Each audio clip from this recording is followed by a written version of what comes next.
जय तल सतगुरु जय गुरुर्ब्रह्मा गुरुर्विष्णु गुरुदेवो महेश्वरः गुरु साक्षात् परब्रह्म तस्मै श्री गुरवे नमः। श्री दक्षिणामूर्ति समारंभां श्री शिवरामदीक्षितमध्यमां श्री गुरुनार्य पर्यन्तं वंदे श्री सत्ययाख्य गुरु परंपरां। जय तल सद्गुरु ब्रह्मराजु जय। మనం ఎప్పుడు చదువుకునేదమ్మా ఈ పాట, తెలిసిందే అయినా కానీ మరొకసారి గుర్తు చేసుకోండి. ఓంకార రూప గురుదేవ నీకు వందనం, శ్రీకర శ్రీ సత్యయాఖ్య నీకు వందనం.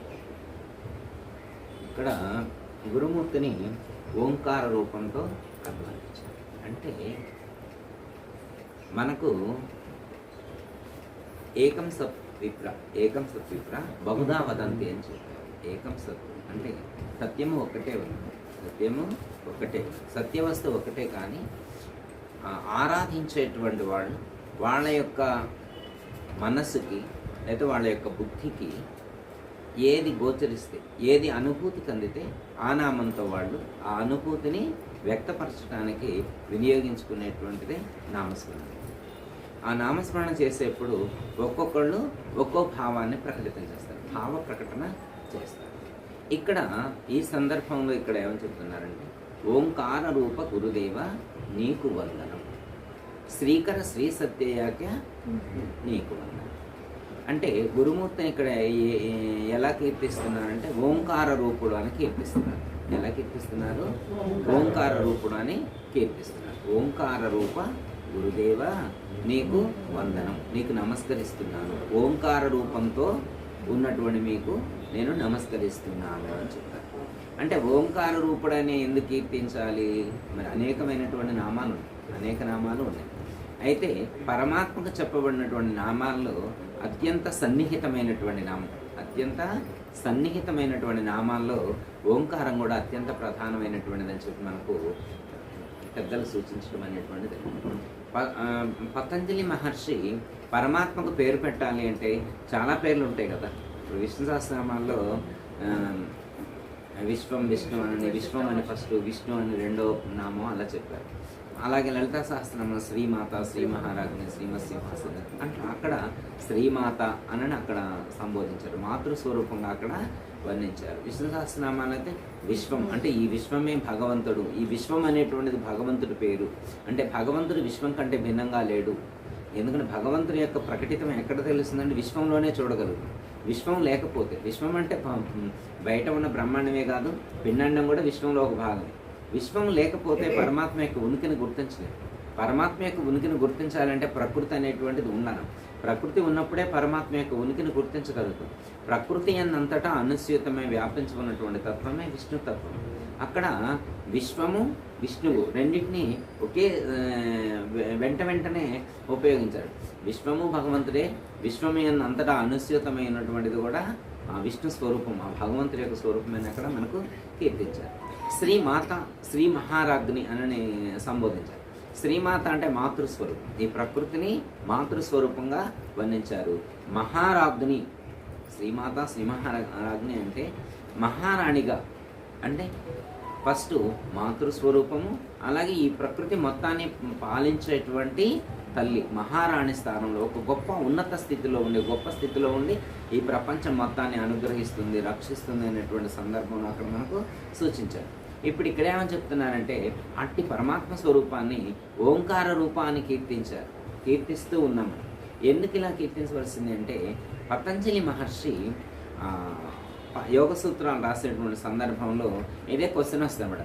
పరమాత్మను కీర్తించేప్పుడు అనేకమైనటువంటి నామాలు వాడతారు కదా, ఇంకా ఏది బెటర్, నామాల్లో ఇంకా ఏది బెటర్ అని చెప్పి ఆలోచించి పతంజలి తస్య వాచక ప్రణవ అన్నారు. తస్య వాచక ప్రణవ అన్నారు. అంటే పరమాత్మకు ఓంకారం అనేటువంటి నామం కంటే శ్రేష్టమైనటువంటి నామం లేదు, ఆ నామానికే ఆ పరమాత్మ సరిపోతారు. నామాలు చాలా ఉండొచ్చు కానీ ఆ నామాలన్నింటిలో శ్రేష్టమైనటువంటి నామం ఏది అంటే తన అభిప్రాయాన్ని చెప్తారు పతంజలి మహర్షి. తస్య వాచక ప్రణవ, ప్రణవమే పరమాత్మకు ఉన్నటువంటి నామాల్లో శ్రేష్టమైనటువంటిది. ఆ ప్రణవం అనేటువంటి నామం, ఆ ఓంకారం అనేటువంటి నామం అయితేనే పరమాత్మకు సరిపోతుంది అని చెప్పి మనకు పతంజలి మహర్షి సూచించడం అనేటువంటిది. అయితే ఎందుకు అంటే మనం కొంతమందిని గమనించామనుకోండి, కొంతమందికి పేర్లు ఉంటాయి అన్నమాట. ఎట్లా అంటే సత్యనారాయణ అనే పేరు ఉందనుకోమ్మా. ఆ సత్యనారాయణ అంటే ఆ సత్యం, అర్థమైందమ్మా, ఆ సత్య స్వరూపుడు, ఆ సత్య ఆ పేరుకు సరిపోతాడేనా అని అంటారు. కొంతమంది మనం లక్ష్మీదేవి అనే పేరు ఉంటుంది అనుకోమ్మా, లక్ష్మీదేవి పేరు పట్టుకొని గిన్నె పట్టుకొని ఇంటింటికి తిరుగుతుంది అనుకోండి, ఏమంటారు అంటే ఈ పేరుకి సరిపోదా ఆవిడ అని అంటాం. దుర్గాదేవి అని పేరు పెట్టుకొని పిరికితనంతో ఉన్నారనుకోమ్మా, ఆ పేరు సరిపోదంటారు. ఎందుకంటే ఆ పేరు పెట్టుకున్నప్పుడు హోందా ఉండాలన్నమాట, ఆ పేరుకు తగ్గట్లుగా. అప్పుడు ఏమంటారంటే ఈ పేరు వీరికి షూట్ అయింది, ఈ పేరు వీరికి షూట్ అయింది. సపోజ్ ఉదాహరణకి హరిశ్చంద్రుడు అని పేరు పెట్టారు, అన్ని అబద్ధాలు ఆడుతున్నాడు అనుకోమ్మ, ఏమంటారు ఈ పేరు ఆయనకు షూట్ కాలేదంటారు. శ్రీరాముడు అని పేరు పెట్టారనుకోమ్మ, శ్రీరాముడు అని పేరు పెట్టుకున్నందుకు సార్థకత చేకూరు అనమాట. పర్వాలేదు, శ్రీరాముడు అని పేరు పెట్టినందుకు పర్వాలేదు, ఈయన బాగానే ఉన్నారులే, రాముడికి ఉన్న లక్షణాలు కొన్నైనా ఉన్నాయని అంటారన్నమాట. ఇప్పుడు సీతాదేవి అని పేరు పెట్టారనుకోమ్మ, ఆ సహన శక్తి ఉండాలన్నమాట. గయ్యాళిగా ఉందనుకోమ్మ, సీతాదేవి అని పేరు పెట్టారనుకో, ఇక ఉపయోగం ఉండదన్నమాట. ఆ కోడలు రోజు అనుకుంటుంది అనమాట, అనవసరంగా నీకు ఆ పేరు పెట్టారు, సీతమ్మ అని అనవసరంగా పేరు పెట్టారు, సూర్యకాంతం పెడితే బాగుండేదని చెప్పి కోడలు అనుకుంటుంది. అలా అనుకోకూడదు అనమాట. ఒక పేరు వింటే ఏమనిపించాలంటే ఆ పేరుకు వీరు సరిపోతారని అనిపించాలి. ఇక్కడ పరమాత్మకు ఆ పతంజలి మహర్షి ఏమని పేరు పెట్టాడంటే ఓంకార రూప, పరమాత్మ ఓంకార స్వరూపుడు, ప్రణవ స్వరూపుడు అని కీర్తించడం అనేటువంటి. ప్రణవము అంటే ప్రాణమునకు శక్తి ఇచ్చేది అని అర్థం. ప్రాణమునకు శక్తిని ఇచ్చేటువంటి స్వరూపము ప్రణవము అని చెప్పారు. ఇక్కడ ఓంకారం అంటే అకార ఉకార మకార స్వరూపంగా మనకు అభివర్ణించడం అనేటువంటిది. ఇంకొక అనుకుంటే అకార ఉకార మకార అర్ధమాతృకా స్వరూపమైనటువంటిది ఓంకారంగా మనకు చెప్పడం అనేటువంటిది. జాగ్రత్త స్వప్న సుషుప్తి తుర్యం అనేటువంటి 4 అవస్థలకి ఈ 4 అకార ఉకార మకార అర్థమాతృకలు సరిపోతాయి అని మనకు చెప్పడం అనేటువంటిది. అయితే ఇక్కడ ఏమని చెప్తారంటే మన ఆధ్యాత్మికంలో పరిపూర్ణం కాకపోయినా కానీ అద్వైతం స్థితిలో కూడా ఓంకారాన్ని అంగీకరించలేదు. పరమాత్మ నామానికి ఓంకార స్వరూపుడు కాదు, ఓంకారాతీతుడు అని కీర్తించారు.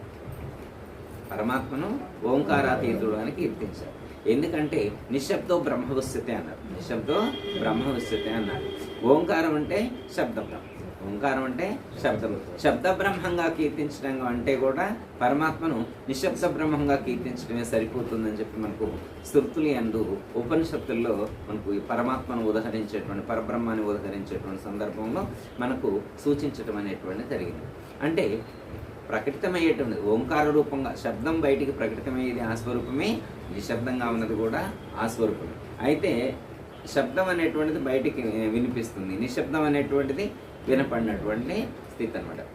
అయితే మరి నిశ్శబ్దం అనేటువంటి స్థితిని ఎవరు పొందగలుగుతారు? ఆ నిశ్శబ్ద స్థితిలో ఉన్నటువంటి ఆ బ్రహ్మతత్వాన్ని, నిశ్శబ్దో బ్రహ్మోస్యతే అని చెప్పినటువంటి బ్రహ్మము అంటే నిశ్శబ్ద స్వరూపం అని చెప్పారు.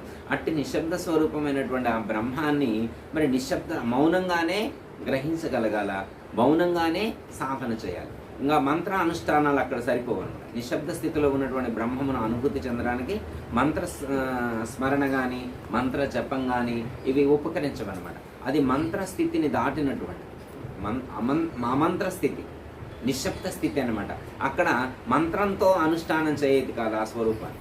నిశ్శబ్ద స్థితిలో ఉన్నటువంటి బ్రహ్మాన్ని మనం రీచ్ అవ్వాలి అనుకుంటే అక్కడ మంత్ర జపం చేయదు కాదు. ఇక మంత్రంతో శబ్దంతో నిశ్శబ్ద స్థితిని రీచ్ అవ్వలేదు, శబ్దంతో నిశ్శబ్ద స్థితిని రీచ్ అవ్వలేము. అందుకని అక్కడ మనకు పరిపూర్ణ సాంప్రదాయంలో అయితే ఇంకా అసలు పరిపూర్ణం దాకా కూడా కింది స్థాయిలోనే ఓంకారాన్ని ఉచ్చరించడం అన్నమాట. అష్టోత్తరాలు చదివేటువంటి సందర్భంలో ఓంకారాన్ని ఉచ్చరించారు. చాలామంది మీరు గమనించే ఉంటారు, చాలామంది అచల సాంప్రదాయంలో వాళ్ళు ఇంకా ఎక్కువ అనమాట. మిగతా సాంప్రదాయంలో ఓంకారం అంటే భయపడతారు తప్ప మిగతా అచల సాంప్రదాయం వాళ్ళు అష్టోత్తరాలు చదివేప్పుడు ఓంకారాన్ని ఉచ్చరించరు అనమాట. ఓంకారం లేకుండానే అష్టోత్తరాలు చదువుతారు. మనమేమంటాం ఓం శ్రీ గురుదేవాయ నమః అట్లా చదువుతాం కదా. ఓం నిరాకారాయణ, ఓం నిరాధారాయణ, ఓం నిశ్చలైన, ఓం నిర్గంధాయన, ఓం నిరాభాసాయన, మనం ఇలా చదువుతాం కదా. వాళ్ళు అలా అనరు అనమాట. నిరాకారాయణ, నిర్గంధాయన, నిరాభాసాయన, నిష్కళంకాయన ఇలా చదువుతారు. వాళ్ళు ఓంకారాన్ని ఉదకరించారు అనమాట. అయితే అంత స్థాయికి చేరుకున్నటువంటి వాళ్ళు, అంటే ఓంకారంతో అవసరం లేదు అనుకున్నటువంటి వాళ్ళు అలా చేయొచ్చు. ఓంకారంతో నాకు ఇక అవసరం లేదు, ఓంకారాన్ని నేను పలకను అని అనేటువంటి వాళ్ళు ఓంకారాన్ని పట్టించవలసిన అవసరం లేదు. మనం ఓంకారాన్ని పట్టించకుండా ఉండేటువంటి స్థాయి, సామర్థ్యం, జ్ఞానం మనకున్నాయా? అమరేశ్వరరావు గారు, ఓంకారం నాకొద్దు అనేటువంటి స్థాయి, సామర్థ్యం మనకు వస్తే అవసరం లేదు. భాగవత కృష్ణేశ్వరుల వారు కూడా ఒకటి అంటారు, మాట లేనట్టి బయలున మాట కలిగెననుట వినుట మాయగలయ్య, మాట మాయైతే మేన మాటను మాట్లాడి మనము మానుదమవలని అన్నారు. అంటే నీకు శబ్దంతో అవసరం లేనప్పుడు, నీకు మాట్లాడవలసినటువంటి అవసరం లేనప్పుడు ఓంకారాన్ని ఉచ్చరించవలసినటువంటి అవసరం లేదు. ఇప్పుడు మనం మాట్లాడకుండా సరిపోతుందా? మనం మాట్లాడకుండా జీవించగలుగుతున్నామా? నిశ్శబ్ద స్థితిలో ఉండేటువంటి పరిస్థితులు మనకు ఉన్నాయా? మనం మాట్లాడవలసినటువంటి అవసరం వస్తుందా, రావట్లేదా? అంటే శబ్ద బ్రహ్మాన్ని వినియోగించుకుంటున్నామా లేదా? ఓంకారం అంటే ఒక్క ఓంకారం కాదు కదా. ఓంకారం అంటే ఏంటి? అకార ఉకార మకార అర్థమాత్రకులు అని చెప్తే ఓంకారం అంటే శబ్దంతో కూడి ఉన్నటువంటిది. శబ్ద బ్రహ్మం. మనం మాట్లాడే ప్రతి మాట, మనం మాట్లాడేటువంటి ప్రతి అక్షరం కూడా, ఉచ్చరించేటువంటి ప్రతి పలుకు కూడా శబ్ద బ్రహ్మమే, ఓంకార స్వరూపమే. మనం మాట్లాడుతూనే ఉన్నాం కదా. ఎక్కడ మాట్లాడుకున్నాం? మాట్లాడుతూనే ఉన్నాం కదా. ఒకవేళ ఇది మాయని మాట్లాడు, మాట లేనట్టి బయలున మాట కలిగిననుట వినట మాయ. అంటే మాట్లాడటం అనేటువంటిది మాయ అనుకున్నాం, మాట్లాడటం మాయ అనుకున్నాం. మాట మాయ అయితే ఇది మాయ అయితే అయింది, ఇది మాయ అయితే అయింది. ఇది లేనిదే అయ్యుండొచ్చు. ఈ శబ్ద బ్రహ్మం అనేటువంటిది లేనిదే అయ్యుండొచ్చు. మాట మాయ అయితే మానెన్. కానీ మాట్లాడదాం, అవసరమైనప్పుడు మాట్లాడదాం. మోగ సైకిల్ ఎంతవరకు పనిచేస్తాయి?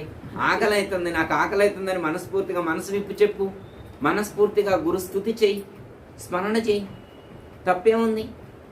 లేనిదని చెయ్యి. మాట మాయ అయితే అయింది, అది లేనిది అయితే అయింది. మంత్రం చదువు. నేను మాట నాకు లేదు కాబట్టి నేను మంత్రం చదవనని నువ్వు అనాల్సిన అవసరం లేదు. అమ్మ, నేను మంత్ర జపం చేయను, నేను మాటను దాటాను, శబ్ద బ్రహ్మాన్ని దాటాను, నిశ్శబ్ద స్థితిలో ఉన్నాను, ఉండొచ్చు. నువ్వు అంత స్థితికి చేరొచ్చు. నీ కింది ఉన్న వాడి కోసం అవసరం. ఇప్పుడు గురువు ఆ స్థితిలోనే ఉంటారు.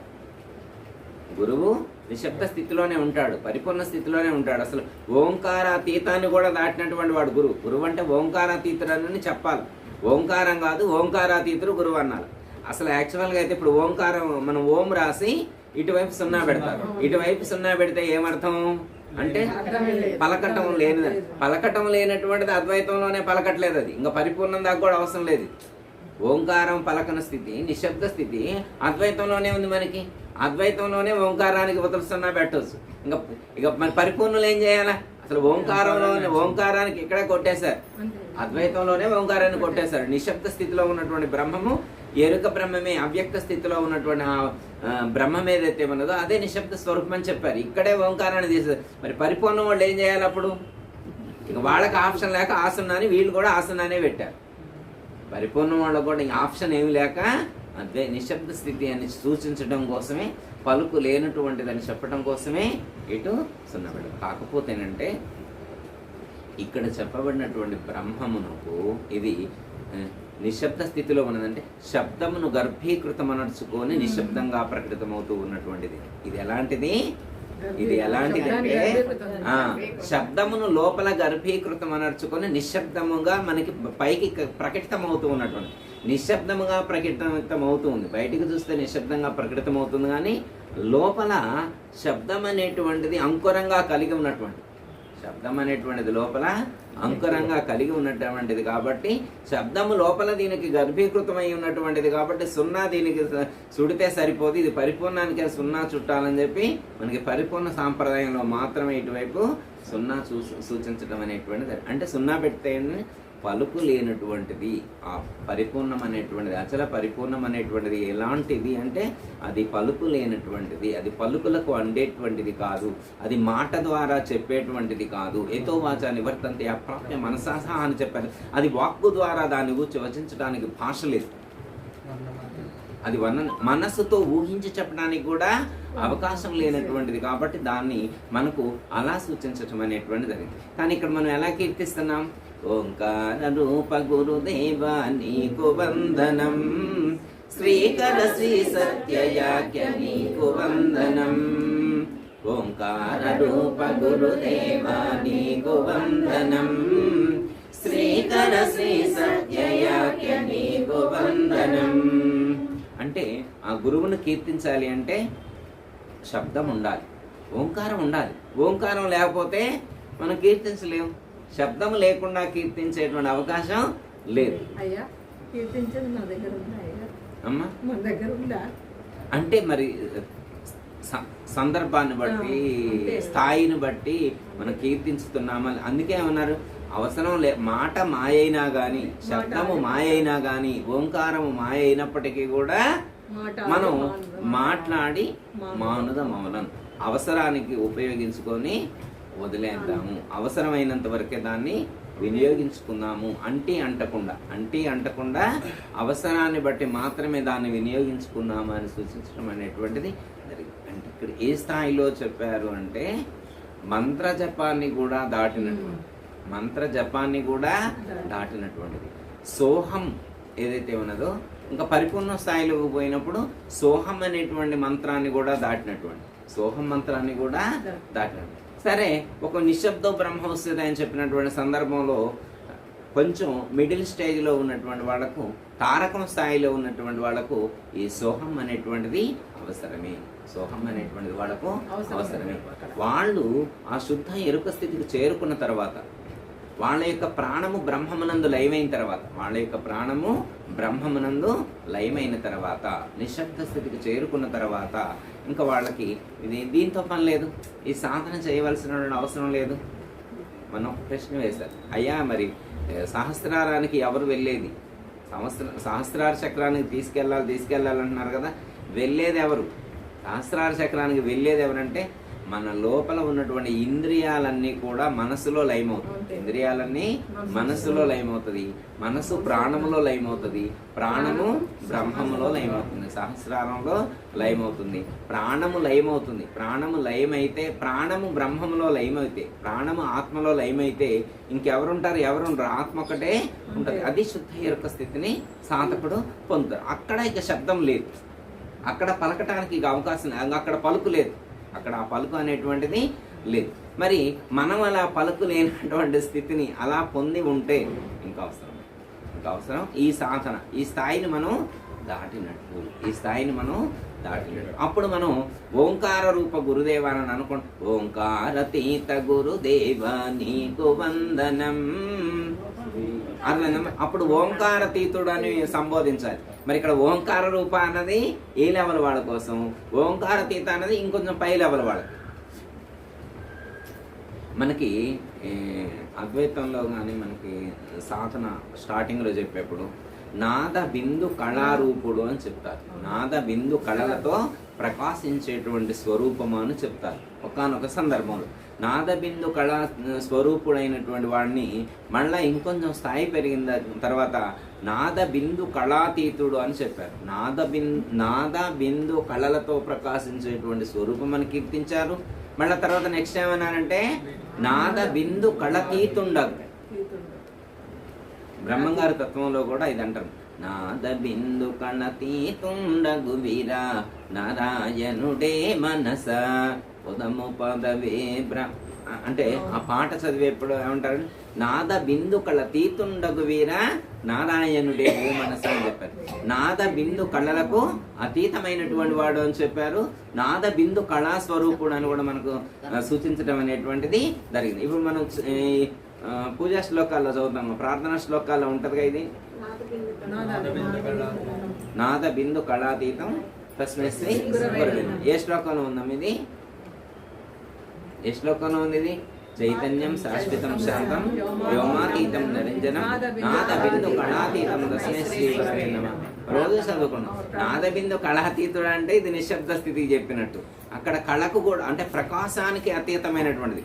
నాదబిందు కళల అంటే ప్రకాశాన్ని కూడా దాటినటువంటి, అక్కడ ప్రకాశం కూడా లేదు, నిస్తేజ స్వరూపం. అక్కడ తేజస్సు కూడా ప్రకటితం కానటువంటి, తేజస్సు లోపల గర్భీకృతంగా ఉంటుంది, బయటికి ప్రకటితం కాదు. ఇక్కడ శబ్దము లోపల గర్భీకృతంగా ఉంటుంది, అంకురంగా శబ్దం ఉంటుంది, బయటికి నిశ్శబ్దంగా కనిపిస్తూ ఉంటుంది. ఇది ఓంకార స్వరం. అంటే ఇక్కడ కింద శ్రీకర శ్రీ సత్యయాఖ్య నీకు వందనం. ఇక్కడ గురుస్వరూపాన్ని ఎలా చెప్తున్నాడు? శ్రీకరుడు అన్నారు. ఇక్కడ గురుమూర్తిని ఎలా కీర్తిస్తున్నారు? శ్రీకర. సత్యయాఖ్య అంటే సత్యయాఖ్య సద్గురువులు వారు, లేదా సీతమ్మ గారు, లేదా ఇంకా మనకున్నటువంటి గురువులు ఎవరైతే ఉంటారో వాళ్ళని చెప్పుకున్నప్పుడు శ్రీకరుడు అంటారు. శ్రీకరుడు, శుభకరుడు మనం వాడుకుంటాం కదా. శ్రీకర అంటే శ్రీ అంటే శుభాన్ని కలిగించేవాడు, ప్రసాదించేవాడు. శ్రీకరుడు అంటే శ్రీ అంటే శుభము, శుభస్వరూపమైనటువంటి దాన్ని ప్రసాదించేటువంటి వాడు అని చెప్తారు. ఎక్కడ కింది స్థాయిలో అది అవసరం అని. శ్రీకర శుభకర ప్రణవ స్వరూప అని మనం పాట చదువుతాం. శ్రీకర శుభకర ప్రణవ స్వరూప అని లక్ష్మీ నరసింహస్వామి అని చెప్తారు కదా. అక్కడ చెప్పినటువంటి శ్రీకరుడు, శుభకరుడు, ప్రణవ స్వరూపుడు అతడే.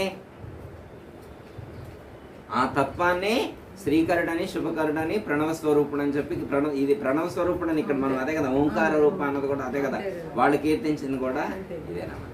అయితే ఇక్కడ ఏంటంటే శ్రీకరుడు అని ఉదకరించిన శుభాన్ని అనుగ్రహించేవాడు అని చెప్తాం.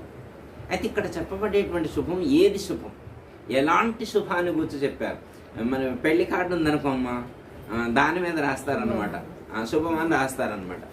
అయితే నాయన గారు కూడా అమ్మ ఆశీర్వచనం చేసేప్పుడు 2 పదాలు ఉపయోగించేవారు అనమాట. ఎవరన్నా వచ్చి నమస్కారం చేస్తే శుభం జయం అనేవారు. ఈ 2 పదాలు వాడేవారు, శుభం జయం. కొంతమంది అయితే భక్తులు వస్తే నమస్కారం చేస్తే అయ్యగారు ఒక్కోసారి అనేవారు కాకపోతే ఒక అర్ధగంట కూర్చొని మళ్ళీ నమస్కారం చేసి అనిపించుకొని పోయేవారు అనమాట. మీరు అనండ గురువు గారు అని అనేవాళ్ళు కాదనమాట. అయ్యగారు ఎందుకు అనేవారు కాదు. ఒక్కోసారి అనకపోతే కాసేపు కూర్చొని ఒక అర్ధగంట ఉన్న తర్వాత మళ్ళీ నమస్కారం చేసి శుభం చేయం అన్న తర్వాతనే వెళ్ళేవాళ్ళు అనమాట. వాళ్ళకి అలా అంటే మంచి జరుగుతుందంట. దాన్ని గుర్తించారు వాళ్ళు, అది గుర్తించారు. నాయన గారు శుభం చేయమని ఆశీర్వదిస్తే మంచి జరిగిద్దని అనుకున్నారు. వాళ్ళు అలా అనిపించుకొని వెళ్ళారనమాట. అక్కడ చెప్పినటువంటి ఆ శుభము, ఆ జయము అంటే దేన్ని జయిస్తారు వాళ్ళు, ఆ జయిస్తే ఎలాంటి శుభం జరుగుతుంది అనేటువంటిది మనం ఇక్కడ పరిగణలో తీసుకోవాలి. వాళ్ళ స్థాయిని బట్టి ఈ శుభము, ఈ స్త్రీతత్వాన్ని గూర్చి వర్ణించటం అనేటువంటిది జరిగింది. కానీ భాగవత కృష్ణ మీద దేశకుల వారు శ్రీమించు అచల బోధను ఏ మహనీయుండు చేసి ఎగదల్లనో అని చెప్పి మరి కందార్థంలో ఉంది. అంటే స్త్రీ అంటే ఇక్కడ ఎరుక స్వరూపంగా, శుద్ధ ఎరుక స్థితినే ఇక్కడ శ్రీకర స్వరూపంగా వర్ణించటం అనేటువంటిది జరిగింది. ఇప్పుడు శ్రీ సత్యయాఖ్య అంటే ఆ యొక్క జీవబ్రహ్మైక్య స్థితిని ప్రసాదించేటువంటి గురుదేవ అని ఇక్కడ కీర్తించినట్టు. ఇక్కడ శ్రీకర శ్రీ సత్యయాఖ్య నీకు వందనం అంటే నాకు ఏది మేలు చేకూర్చుద్ది, నాకు శుభాన్ని కలిగిస్తుంది. ఈ ప్రపంచంలో ఉన్నటువంటి అన్ని మంగళకరములైన అన్ని మంగళాలకు, సర్వ మంగళములకు గుణ మూలమైనటువంటిది పరమాత్మ స్వరూపం. పరమాత్మ స్వరూపం ఉంటేనే మంగళకరంగా ఉంటుంది. పరమాత్మ స్వరూపం లేకపోతే అది అమంగళకరమైనటువంటిది. పరమాత్మ స్వరూపంతో అనుసంధానమై ఉన్నంత వరకు ఎలా ఉంటుంది? అది మంగళకరంగా ఉంటుంది. పరమాత్మ స్వరూపంతో అనుసంధానమై లేదనుకోమ్మా, పరమాత్మ స్వరూపంతో అనుసంధానం కానటువంటి సందర్భంలో అది ఎలా ఉంటుంది? అమంగళకరంగా ఉంటుంది. మంగళకరము, అమంగళకరము, శ్రీకరము, శుభకరము, అశుభకరము. అంటే ఇక్కడ ఎలాంటి శుభాన్ని ప్రసాదిస్తారు అంటే ఆ పరమాత్మ తత్వమే శుభానికి మూలమైనటువంటిది. ఈ ప్రపంచంలో ఉన్న మంగళాలకి, శుభాలకు మూలమైనటువంటిది పరమాత్మ స్వరూపం. అంటే పరమాత్మ స్వరూపానికి సంబంధించినటువంటి జ్ఞానాన్ని ప్రసాదించిన హే సద్గురు సార్వభౌమ శ్రీకర శ్రీ సత్యయాఖ్య నీకు నేను నమస్కరిస్తున్నాను, వందనం చేస్తున్నాను. అంత గొప్ప స్థితిని నాకు మీరు ప్రసాదించారు అని సూచించడం అనేటువంటిది. ఎందుకంటే అంటే ఇది కింది స్థాయిలో చెప్పుకున్నప్పుడు మనం అంతా బాగానే ఉన్నాం, అందరం అలా బాగా. ఇందులో ఉన్నటువంటి జీవుడు వెళ్ళిపోయాడు. అప్పుడు ఈ శరీరాన్ని శుభకరమైనటువంటి అనగలిగే వాళ్ళు ఎంతమంది ఉంటారు? జీవుడు శరీరం నుంచి నిష్క్రమిస్తే ఈ శరీరం కూడా శుభకరమైనటువంటిదే, మంగళకరమైందే అని అనేవాళ్ళు ఎంతమంది ఉంటారు? అంటారు అమరేశ్వర గారు అనరు. అది నిత్యమైంది వెళ్ళింది, ఇది అనిత్యమైంది ఉంది, అది శాశ్వతమైంది వెళ్ళింది, అశాశ్వతమైంది ఉంది అని అనుకుంటాం. వ్యవహారికంగా మనం అనుకోవాలి కాబట్టి అందరూ ఏమంటారు, అసలైనోడు పోయిండు, అసలైంది పోయింది, ఉత్తదే మిగిలిపోయింది అంటారు. అసలైంది అది అనుకున్నాడు, అసలైంది అది అనుకున్నటువంటి వాడు అది శుభాన్ని ఇచ్చేది అనుకున్నాడు. అర్థమైందమ్మా? అది ఉన్నంత కాలమే ఎన్ని వేషాలైనా వేసేది. అర్థమైందమ్మా? అది లేదనుకో పౌడర్ వేసుకుంటాడా, అది లేకపోతే బ్యూటీ పార్లర్కి వెళ్తారా, అది లేకపోతే షాపింగ్ మాల్కి వెళ్తారా, షాపింగ్ చేస్తారా, అది లేకపోతే మంచి పెర్ఫ్యూమ్ వాడతారా? అంటే ఏది చేయాలన్నా అది ఉండాలి, అది ఉంటేనే ఏదైనా, అది లేకుంటే ఏది లేదు. అలాంటి సందర్భంలో అది శుభాన్ని ఇచ్చేది, ఇది అశుభమైనటువంటిది, అది మంగళకరమైనది, ఇది అమంగళకరమైనటువంటిది అని అలా చెప్పుకోవాల్సి వచ్చింది. ఒక ద్వంద్వ పద్ధతిలో దీన్ని అభివర్ణించుకోవాల్సినటువంటి పరిస్థితి ఏర్పడింది. ఎప్పుడు ఈ స్థాయిలో ఉన్నప్పుడు ఇది కరెక్టే, ఈ స్థాయిలో ఉన్నప్పుడు ద్వంద్వాలతో అభివర్ణించి చెప్పుకోవాల్సినటువంటి అవసరం పరిస్థితి ఉంటుంది. అది ఉంటేనే ఇది ఉంటుందని, అది ఉంటేనే ఇది ఉంటుందని, అది పోతే ఇది పోయిద్దని, అది పోతే ఇది పోయిద్దని. అంతేనా? మరి ఇప్పుడు ఇంతకీ మనం అదే ఇదే, మనం అదే ఇదని, ఇది మనమే అది మనమే అని ఎంతమందికి తెలుస్తుంది? పోవటం లేదు పోవటం లేదు రావటం లేదని ఎంతమందికి తెలుస్తుంది? అది తెలిసేంత వరకు అది పోయేది ఇది అది ఉండేది ఇది పోయేది అని అనుకోవడం, లేదా అది పోయేది ఇది నశించేదనని. అంటే సమయస్ఫూర్తితోటి సందర్భోచితంగా ఎదుటి వాళ్ళ యొక్క భావము స్థాయి ఏదైతే ఉన్నదో దాన్ని బట్టి మనం కూడా అడుగులు వేయటం అనేటువంటిది జరుగుతుంది. అవునా కదా? ఓకే, ఇప్పుడు ఏది శుభాన్ని ఇస్తుంది అని అంటే అసలు ఈ ప్రపంచంలో అశుభమైనటువంటిది అంటూ ఒకటి ఉంటే కదా, ఈ అశుభమైనటువంటిది ఏముందని చెప్పి చెప్తాం? నహి జ్ఞానేన సదృశం పవిత్ర మిహవిచ్చతే, నహి జ్ఞానేన సదృశం పవిత్ర మిహవిచ్చతే అన్నారు. దానికంటే పవిత్రమైనటువంటిది కానీ శ్రేష్టమైనటువంటిది కానీ ఈ ప్రపంచంలో మరొకటి లేదు. అట్టి జ్ఞానము కంటే, అట్టి స్వరూపము కంటే పవిత్రమైనటువంటిది కానీ, శుభకరమైనటువంటిది కానీ, మంగళకరమైనటువంటిది కానీ, శ్రేష్టమైనటువంటిది కానీ మరొకటి లేదు. కాబట్టి అట్టి తత్వాన్ని గురువు మొట్టమొదటి సాధకుడికి ఉపదేశిస్తారు. సాధకుడికి గురువు మొట్టమొదటి తత్వోపదేశం ఏం చేస్తారు? తత్వోపదేశం, బ్రహ్మోపదేశం అంటేనే అది బ్రహ్మమునకు సంబంధించినటువంటి అవగాహన కలిగించడం. ఫస్ట్ మంత్రోపదేశం చేస్తారు, తర్వాత బ్రహ్మోపదేశం చేస్తారు. దాన్ని తత్వమసి మహావాక్యం ద్వారా మనకి సూచించటం అనేటువంటిది. తత్వమసి జ్ఞానాన్ని అనుభూతమరుస్తారు. అప్పుడు అది తత్వమసి మహావాక్యం అర్థమయ్యేంత వరకు కూడా మనకి డిఫరెన్స్, కొంచెం వ్యత్యాసం అనేటువంటిది మనకు అనిపిస్తూ ఉంటుంది అనమాట. అది శుభాన్ని ఇచ్చేది, ఇది అశుభమైనటువంటిది అని అనిపిస్తుంది. అలాంటి సందర్భంలో వాడబడేటువంటి, ఇప్పుడు మనకు అర్థమైంది కదా. ఏమని చెప్ ఓంకార రూప గురుదేవ నీకు వందనం, శ్రీకర శ్రీ సత్యయాఖ్య నీకు వందనం.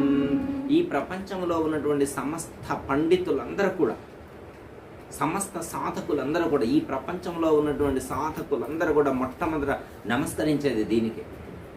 ఎందుకంటే ఇది తప్ప నమస్కరించబడినటువంటిది, నమస్కరించదగిన అర్హత ఉన్నటువంటిది మరొకటి లేదు. ఈ ప్రపంచంలో నమస్కరించదగినటువంటి అర్హత దేనికి ఉందంటే దీనికే ఉంది. ఇది తప్ప నమస్కరించవలసిన పరిపూర్ణం కాడికి వెళ్ళి అనుకోము, నమస్కారం ఏమి లేదు. ఆడ నమస్కరించేది ఏమి లేదు. నువ్వే లేవు కాబట్టి నువ్వు దేనికి నమస్కారం చేయాల్సిన అవసరం లేదు.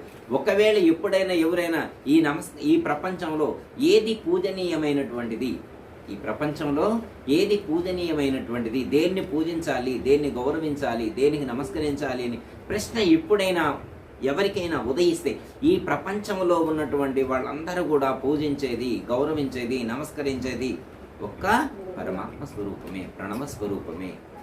అట్టి ప్రణవానికి, అట్టి పరమాత్మ స్వరూపానికే ఈ ప్రపంచంలో ఉన్నటువంటి సమస్త ఋషులందరూ కూడా, సమస్త సాధకులందరూ కూడా, సమస్త గురువులందరూ కూడా దాన్నే కీర్తిస్తున్నారు, దానికే నమస్కరిస్తున్నారు.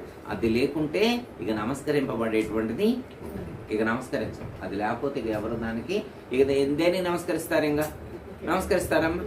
నమస్కరించరు కదా.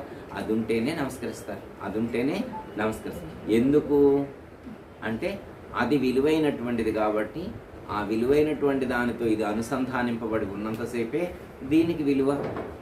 అది విలువైనటువంటి దాంతో అనుసంధానింపబడి ఉన్నంత వరకే దీనికి విలువ. విలువైనటువంటి వస్తువు లేదు, దీనికి విలువ లేదు. పాత ఎగ్జాంపులే మళ్ళీ ఒకసారి గుర్తు చేసుకొని కంక్లూషన్ 2-3 minutesలో అయిపోయింది. ఎట్లా అంటే ఒక ఆయన మంచి పెద్ద హైయర్ పొజిషన్లో జాబ్ చేశారు. మంచి పండిట్, మంచి వేద పఠనం చేయగలుగుతాడు. రోజు నిత్య అనుష్ఠానపరుడు, నిత్య అనుష్ఠానం చేస్తూ ఉంటాడు, మంత్రానుష్ఠానం చేస్తాడు, ధ్యానం చేస్తూ ఉంటాడు, మంచి సమాజ సేవ చేస్తూ ఉంటాడు, సోషల్ యాక్టివిటీస్లో కూడా పార్టిసిపేట్ చేస్తూ ఉంటాడు. ఇలా ఉన్నటువంటి వ్యక్తి రోజు ఆ దేవాలయం దగ్గర కూర్చునేవాడు. ఆ దేవాలయానికి వచ్చిన ప్రతి ఒక్కరు కూడా ఆయనకు నమస్కారం చేసి వెళ్ళేవాడు. దేవాలయం దగ్గరకు వచ్చిన ప్రతి ఒక్కరు కూడా ఆ పండిట్కి నమస్కారం చేసి ఆయన యొక్క ఆశీస్సులు తీసుకొని వెళ్ళేవారు. ఇలా వెళ్తూ ఉన్నటువంటి కొన్ని రోజులు అయిన తర్వాత ఒకరోజు ఆయన పరమపదం ఇచ్చారు. ఇప్పుడు అక్కడ ఆ దేవాలయంలోనే బయట ఒక చోట మంచి కుర్చీ వేసి మంచి కూర్చోబెట్టారు. ఇప్పుడు ఆయన రోజు ఆయన ఎక్కడైతే కూర్చుంటాడో ఆ రిలేటెడ్ ప్లేస్లోనే ఆ లైన్లోనే ఇప్పుడు కూడా కూర్చోబెట్టారు. ఇప్పుడు ఆయన పరమేయంటే అందరూ వస్తారు కదా, రోజు వచ్చే ఆయనతో ఆశీర్వచనం పొందేటువంటి వాళ్ళందరూ కూడా ఇవాళ వచ్చారు. దాదాపు ఒక 3-4 వేల మంది వచ్చారు. ఇప్పుడు ఆ 3-4 వేల మంది వచ్చారు. రోజు నమస్కారం పండిట్జీ నమస్కారం అని అనేవాళ్ళు. ఇప్పుడు అంటారా? ఇప్పుడు ఎవరు అంటల్లా. ఇవాళ రోజు దండ ఎట్లా, ఇవాళ దండ కూడా వేశారు. దండేశారు, పట్టు వస్త్రాలు పెట్టాను, అగరబత్తీలు వెలిగించారు, మంచి సెంటు స్ప్రే చేశారు. ఎంత అద్భుతంగా, రోజు కంటే కలర్ఫుల్గా ఉన్నాడు. అయినా కానీ వాడు ఎవరు నమస్కారం చేయట్లేదు, నమస్తే అంటలేదు. ఎందుకని నమస్తే అంటలేదు? అంటే ఇన్ని రోజుల నుంచి నమస్కరించింది దీనికే, దానిలో ఉన్నోడికి ఇన్ని వేల మంది ఇన్ని రోజుల నుండి రిటైర్ అయ్యి 8 సంవత్సరాలు అవుతుంది. రిటైర్ అయ్యి 8 సంవత్సరాలు అయితే ఈ 8 సంవత్సరాల నుంచి నమస్కారాలు అందుకుంది శరీరం కాదు, శరీరంలో ఉన్నటువంటి చైతన్యము. అంటే ఈ ప్రపంచంలో వందనాన్ని స్వీకరించేది, మన యొక్క నమస్కారాన్ని స్వీకరించేది చైతన్యం మాత్రమే. ఎవరైనా నమస్కరించేది దానికే తప్ప దీనికి కాదు, ఈ శరీరానికి కాదు. ఇన్ని సంవత్సరాలు పూజించింది దేనికి? దానికే పూజ. అయితే మరి దీనికి కూడా పూజించుతున్నారు కదా అంటే దీనితో అనుసంధానింపబడి ఉంది కాబట్టి దీనికి కూడా అయోగ్యత వచ్చింది. విలువైనటువంటి వస్తువుతో అనుసంధానింపబడి ఉంది కాబట్టి దీనికి కూడా ఆ పూజలు అందుకునేటువంటి అవకాశం వచ్చింది. లేకపోతే అవకాశం ఎందుకు వస్తున్నాయి? సపోజ్ మనకి ఎప్పుడు ఎగ్జాంపుల్ రథములో ఉన్నటువంటి పరమాత్మ స్వరూపం అని మనకు చెప్తారనమాట. రథం వెళ్తూ ఉంది, ఆ రథంలో ఆ దేవుడు ఉన్నంత వరకే ఆ విలువగా చూస్తారు రథాన్ని. ఎందుకు? ఆ వెళ్తూ ఉంటే ఎక్కడో దూరం నుంచి ఉరికొచ్చి ఇలా రథాన్ని టచ్ చేస్తారనమాట. నేను పట్టుకున్నా అంటూ. నిన్న సంవత్సరానికి ఒకసారే తీస్తారు ఆ రథం బయటికి. రోజు అక్కడే ఉంటుంది. దేవాలయం ఎదురుగానే రథాన్ని పార్కింగ్ చేసే ప్లేస్ ఉంటుంది, పార్కింగ్లో ఉంది. రోజు ఎవరు దండం పెట్టట్లేదు, టచ్ చేయట్లేదు ఎవరు. రోజు అక్కడ ఖాళీగా ఉంటుంది. కానీ ఇవాళ ఎందుకు ఆయన ఎగురుకుంటూ వచ్చి టచ్ చేసి నేను పట్టుకున్నాను అంటే ఇవాళ అందులో దేవుడు ఉన్నాడు. ఇప్పుడు రథానికి విలువ లేదు, రోజు రథం ఖాళీగానే ఉంటుంది. ఇప్పుడు విలువ దేనికి? ఆ దేవుడు రథంతో అనుసంధానింపబడి దేవుడు ఉన్నాడు కాబట్టి ఆ విలువ. అలాగే ఈ శరీరం అనేటువంటి రథంలో కూడా చైతన్యం అనేటువంటి పరమాత్మ స్వరూపం ఉంది. ఆ చైతన్యం ఉన్నంత వరకే ఈ రథానికి కూడా విలువిస్తారు, లేకపోతే దీన్ని పూజిస్తారమ్మా? పూజించరు. దిశపై అగ్నిలో కాల్చుతారు, లేకపోతే మట్టిలో పూడ్చుతారు. దీనికి విలువే లేదు, దీనికంతా విలువ లేదు. అంటే విలువైనటువంటి వస్తువుతో అనుసంధానింపబడి ఉన్న కారణం చేత దానికి ఆ విలువ ఏర్పడింది. ఎప్పుడైతే విలువైనటువంటిది లేదో అప్పుడు దీనికి పూజత లేదు, దీనికి గౌరవం లేదు, కీర్తి లేదు. ఇప్పుడు ఇందాక మనం పూజ చేసింది దేనికి? శరీరానిక, చైతన్యానికి. ఇప్పుడు మనం చైతన్యానికి దండ వేయగలవాను? చైతన్యానికి దండ వేయలేం కదా, చైతన్యానికి ప్రసాదం తినిపించలేం కదా, చైతన్యానికి అలంకరణ చేయలేం కదా. చైతన్యానికి చేయలేం కాబట్టి చైతన్యంతో అనుసంధానమై ఉన్నటువంటిది సాకార రూపం కూడా అవసరం వచ్చింది. ఎంత నిరాకారం గురించి తెలుసుకున్నా కానీ సాకారం కూడా అవసరం వచ్చింది. ఇంకోటి మన గురువు గారు చెప్పింది ఏంటంటే సాకార నిరాకారాలు వేరుగా లేవు, సమిష్టి స్వరూపము. సాకార నిరాకార సమిష్టి స్వరూపము. ఓంకార తీతుడు ఓంకార రూపుడు రెండు ఒక్కటే వేరు కాదు. కాకపోతే ఒకే నాణ్యానికి ఉన్నటువంటి బొమ్మ బొరుసు లాంటివి, ఒకే నాణ్యానికి ఉన్నటువంటిది బొమ్మ బొరుసు లాంటివి. అలాంటి ఆ రెండిటికి సంబంధించినటువంటి జ్ఞానాన్ని మనం తెలుసుకున్నప్పుడు పూర్తి ప్లెడ్జ్ నాలెడ్జ్ అంటే పరిపూర్ణమైనటువంటి లేదా సంపూర్ణమైనటువంటి సమగ్ర జ్ఞానాన్ని మనం సంపాదించుకున్నామని అర్థం. ఒకటి దేహాన్ని గురించి తెలుసుకోవాలా, దేహిని గురించి తెలుసుకోవాలా. దేహి ఈ రెండిటి యొక్క దేహము దేహి ఈ రెండిటి యొక్క ఆ తత్వాన్ని పూర్తిగా క్షుణ్ణంగా అవగాహన చేసుకొని ఈ రెండిటికి మూల పదార్థము ఒక్కటే, ఈ రెండిటికి మూలము ఒక్కటే అని తెలుసుకున్నటువంటి వాళ్ళకి ఓంకారమైన ఒకటే, ఓంకారతీతమైన ఒకటే. కొంతమంది ఏంటంటే ఇది కాదు అది కాదు ఇది అని కొంచెం భేదాభిప్రాయాలతో ఉంటారు. అలాంటి భేదాభిప్రాయాలు అవసరం లేదమ్మా. ఎందుకంటే ఓంకారం లేకుండా నిశ్శబ్ద బ్రహ్మాన్ని నువ్వు రీచ్ అవ్వలేవు. సాకారం లేకుండా నిరాకారం చేయలేటువంటి ఛాన్సే లేదు. మీరు ఎన్ని పూజలు చేసినా, ఎన్ని నైవేద్యాలు చేసినా, ఏది చేసినా కానీ సాకారానికే చేయాలా. సాకారం ద్వారా నిరాకారాన్ని దర్శించాలి తప్ప సాకారాన్ని విడిచి నిరాకారాన్ని దర్శిస్తాను అంటే అది సరైనటువంటిది కాదు. చైతన్యం ఉన్నంత వరకే నువ్వు శివం, అంతే. అది అయిపోయింది అంటే శివం పోతే శవం. శవం పోతే శవం. ఇది అర్థమైంది, మనకి ఇది అర్థమవుతుంది. కాబట్టి మనం ఈ సందర్భంలో గుర్తు చేసుకోవాల్సింది ఏంటంటే ఓంకార రూప గురుదేవ నీకు వందనం, శ్రీకర శ్రీ సత్యగా నీకు వందనం. అట్టి శుభకరమైనటువంటి స్వరూపానికి నమస్కరించేటువంటి ప్రయత్నం దయతల సద్గురు. అందరికీ జయ గురు.